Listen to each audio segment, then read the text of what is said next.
Hey everyone, thanks for visiting the Round Number One YouTube channel. I have a variety of interesting topics to discuss, and I'd love to hear your opinions, so feel free to drop a comment. In my previous upload, I delved into the fascinating history of AAA Lucha Libre worldwide and its future as a property of the WWE. The anticipated transaction is set to close in the third quarter of 2025, and it's already sparking curiosity and speculation. We're hearing reports not directly from WWE or AAA, but from wrestling journalists that even though the transaction hasn't closed yet, talents such as Alberto Del Rio, Dr. Wagner, Vikingo, La Parca, Lady Flammer, Lady Marvala, Nino Hamburguesa, and La Hiedra have all signed deals with WWE. This could be true because I assume that TKO and WWE have conducted their due diligence and understand the existing contracts. They likely paid AAA to have the authority to sign agreements with current AAA talent. Think of it as a contingency plan on WWE's part. AAA has about 15 talents or maybe even less under contract currently, and WWE can effectively move forward with those talents, securing them once the purchase is finalized.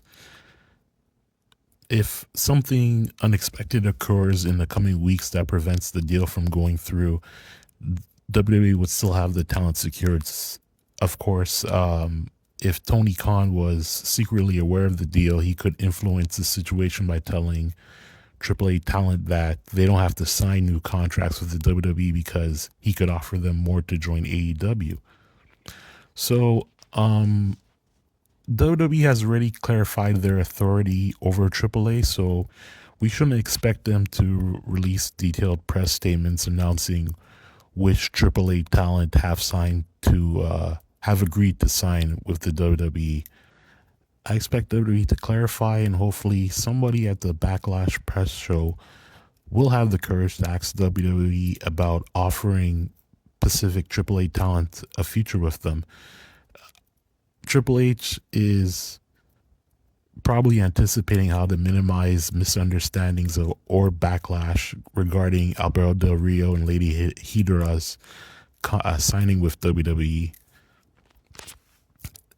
So now it wouldn't be fair to you, the listener, not to explain the backlash that Alberto Del Rio and Lady Hiedra may bring to the WWE.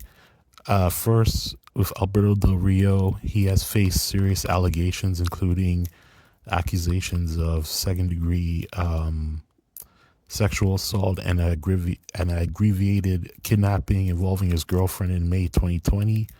Additionally, he has been accused by AEW wrestler Soraya Page, which is a significant reason why Del Rio has not wrestled for AEW or WWE since 2014.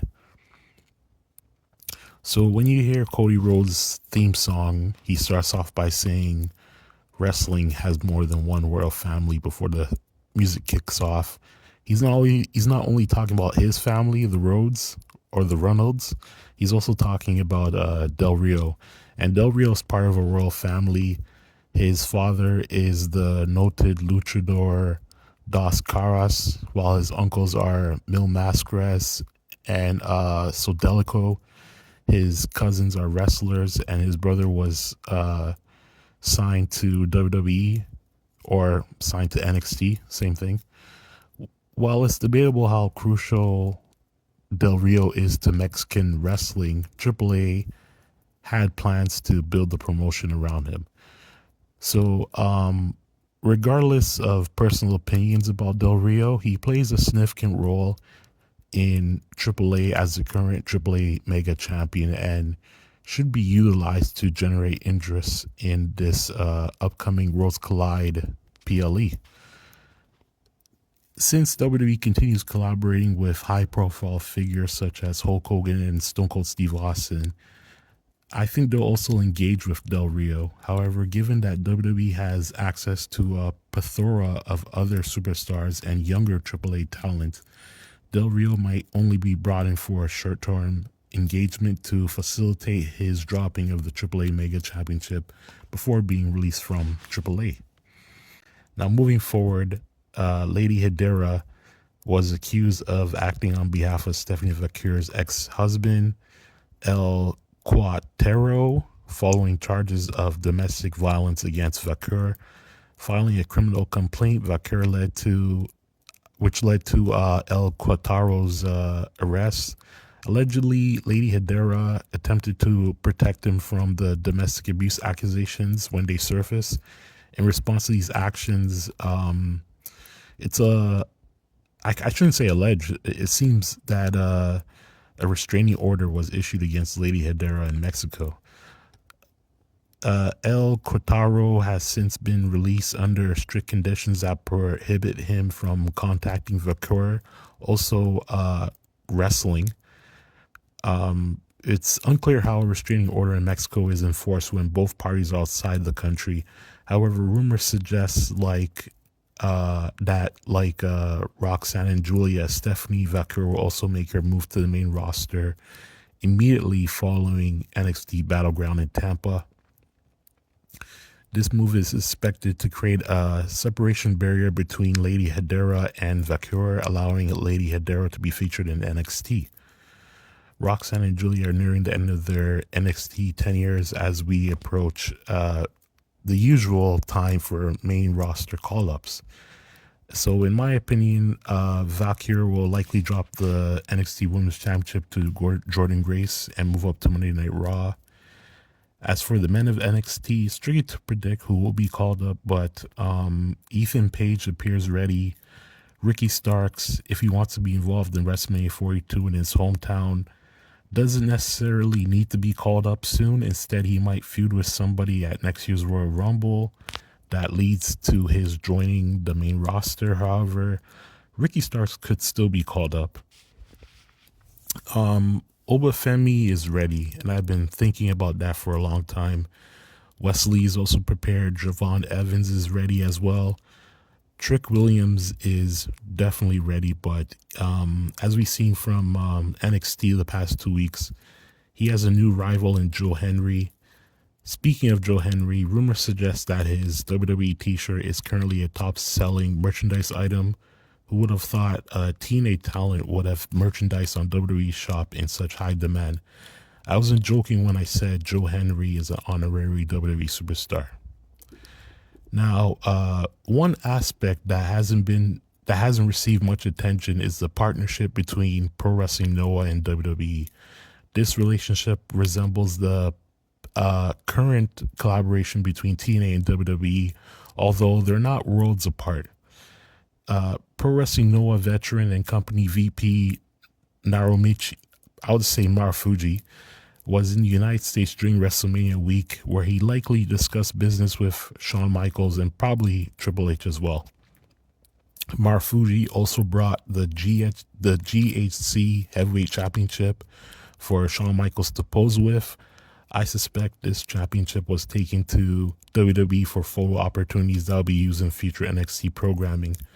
With Noah's Yoshiki Imura, why am I mispronouncing this guy's name? In Amora, with his excursion concluding last night on NXT, it doesn't seem that the partnership between Noah and WWE will end soon. Shawn Michaels mentioned on social media on April 22nd, 2025 regarding the meeting. Exciting things ahead as we explore what the future could look like.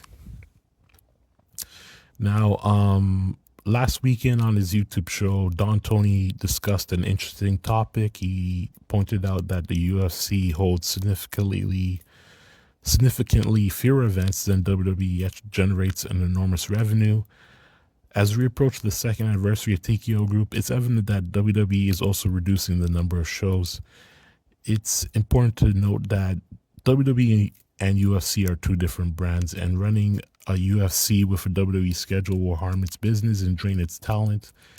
WWE couldn't exist without its weekly multiple shows throughout the year. The house show market is nearly fading, and WWE is shifting its focus to programs for platforms such as Netflix, linear TV, USA Network, NBC, A&E, the CW, and as a result, they are seeing an increase in revenue, and the ticket prices for WWE televised events are skyrocketing. I want to attend the Elimination Chamber at Rogers Centre earlier this year, but the ticket prices were outrageous, starting at over $250 each. SmackDown, which took place the day before at the Air Canada Centre, yes, I still refer to it as that, even though it has a new name. I believe it's called Rogers Arena. I'll call it Air Canada Centre. Prices for that SmackDown was like around $200 per seat. To sum up, the TKO Group's adopting less is more strategy with WWE. This means WWE is running fewer shows per year than ever before, especially before Endeavor bought the company, but prices for attendee shows have increased, resulting in high revenue for WWE. TNA will be at the CAA Centre in Brampton, Ontario for 2 nights on May 23rd and 24th, where they will film a pay-per-view event and impact taping. While floor seats for these events are sold out, general admission seats are available for $60 each per night. That's the face value. So you can buy tickets on Ticketmaster.com. So the face value will be $60. So plus the processing fees, and it'll be a little bit higher. Notably, NXT stars will attend, which is expected to attract more fans to purchase tickets. So purchase your tickets now if you want to attend these 2 nights of events in Brampton, Ontario. Now, there was a concept known as a matinee. Matinees still exist, but I don't think people refer to it as matinees. A matinee is a performance such as a play, musical, or a movie that takes place during the day, typically in the early afternoon. Matinees are often scheduled to accommodate those who may not be able to attend evening performances, such as families with children or individuals who prefer daytime entertainment. So, in Ontario, Canada, during the 1990s, the WWF held matinees in one city and then an evening show in a different location. For example, they might have a matinee on, say, a Sunday at Maple Leaf Gardens in Toronto, and then an evening show in Ottawa at the Civic Centre. Earlier, I mentioned Worlds Collide, which is in the same city and on the same day as the Money in the Bank premium live event, but at different times and venues. WWE's practice of holding both a matinee and an evening show seems to be making a comeback, though I'm not sure if it will be a permanent change. With WWE expanding its brand, we now have 2 nights of WrestleMania, and the same day will feature an NXT version of WrestleMania as a matinee on WrestleMania Saturday. Don't be surprised if having 2 WWE events in one day every month becomes the norm. Next year could be monumental, with WrestleMania Day 1 featuring NXT at one venue and WrestleMania at another, while Day 2 might showcase AAA and WrestleMania at 2 separate venues. Would it make sense to hold Triple Mania as the matinee event on the same day as WrestleMania Day 2? I don't know. Probably just something to think about. Now, usually with when I do these shows, this will be the time where I'll have nothing more to discuss, and then I'll end the program. But the truth is, I have more to discuss. So the program is not over yet. We've received translated comments from Taro Okada, the president of STARDOM, regarding the retirement of Tam Nakano. Here's a breakdown of his main points. Like to say thank you to at Mira Wrestling on X, formerly referred to as Twitter. First, skepticism around retirement. Okada addresses critics who doubt the seriousness of Nakano's retirement, suggesting that those who question it are often not invested fans, people who don't purchase tickets or watch events. Yeah, so just briefly, I just want to say, I think about 2 weeks ago, Tam Nakano and Saya Katamai,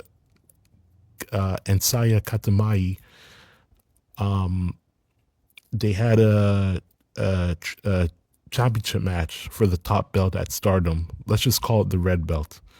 And one of the stipulations was that if Tam loses, Tam would retire. If Saya loses, Saya will retire. So if you didn't know, Tam lost the match. And she's in retirement. So let's continue with Taro Okada's comments. First, then he talks about the personal takes. He acknowledges that the emotional depth behind Katamai's decision to risk a retirement in a match against Nakano, even if it might not seem logical from a traditional perspective. And lastly, he touched on the accusations of manipulation. Okada responds to suggestions that Stardom has manipulated the situation to make a more remarkable event by forcing a match where one wrestler must retire. He finds the idea absurd and emphasizes that wrestlers who retire typically go on a tour, develop merchandise, and have various retirement events, implying that Nakano and Katamai's approach is unique and sincere in wanting something different. Overall, Okada defends both wrestlers' choices and the authenticity of their situation, rejecting the notion that the retirement match is a mere promotional tactic. More wrestling news out of Japan. Mayu Iwatani's next 3 matches in Marigold, May 17th, is going to be a tag team match. Utami Hayashida and Victoria Yuzuki versus Marai, my favorite wrestler, my favorite Joshi wrestler at the moment, and Mayu Iwatani. I don't know if this is right. The same day, May 17th. Again, this is gonna be a triple threat match. I probably got the dates mixed up. But anyways, this triple threat match, Utami Hayashida and Mayu Iwatani and Victoria Yuzuki versus Nagasi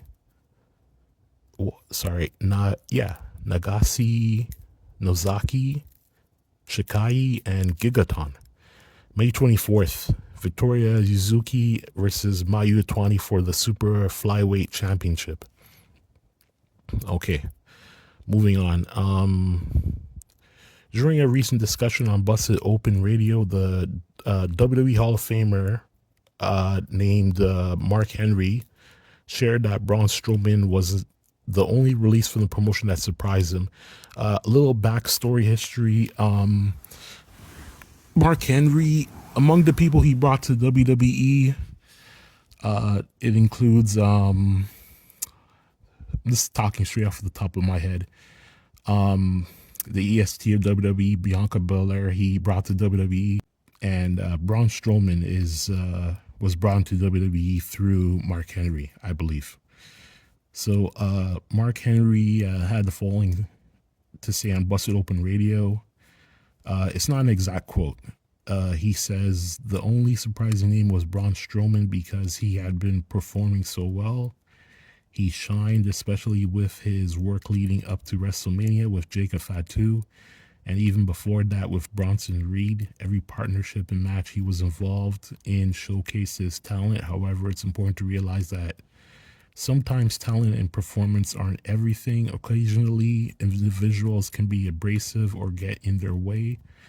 asked somebody why Braun was released despite his success, and they told me sometimes, people can be abrasive. So that's an end quote. Personally, I observed that interpersonal relationships and behavior, particularly being abrasive or challenging to work with, can significantly impact career decisions in people's work life. In summary, Mark Henry's comments highlight the success in one's field doesn't always ensure a place in the organization if personal qualities or behaviors are problematic. So hope you guys can take that into heart with your work life. So with that being said, because I don't want to talk about AEW, that's it for round number 1 for today. I'll see you in the week. Thank you. Bye.